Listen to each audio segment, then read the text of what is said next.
DJ Johnny Juice, Hard Groove, One Dread, Greg.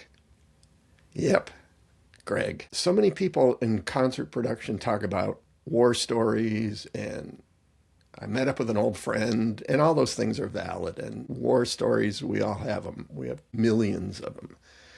And they're amusing and touching and all that. But what I want to talk about is making new friends. I'm 70, I'll be 72 in a couple months.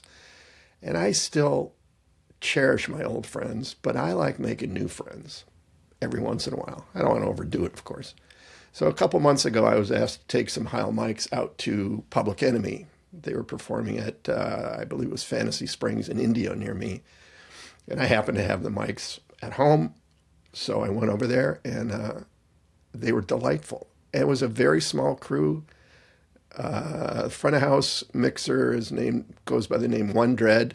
And even that was hilarious trying to find him because I knew him from an email where he used his, proper name. And I'm walking around the arena asking for, I forget the name actually, and nobody knew who he was. Finally, I see a guy on stage checking mics, and I walked up and I said, am I supposed to bring you mics? He said, oh yeah, I'm One Dread. That was cool. And they were the nicest people in the world. And I spent maybe an hour with them. And One Dread was fascinating because I said, where do you live? And he said, Tobago, islands in the Caribbean, surrounding Venezuela or whatever the situation was at that time. And they were very concerned.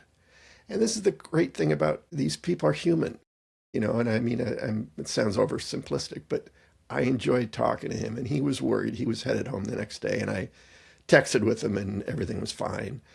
But it was fascinating. And they had been opening for the Dead, and he talked about that. And then they're going to do a run with Guns N' Roses at the stadiums. Anyhow, I guess my point here is that don't be afraid to find some new friends because it is well worth it.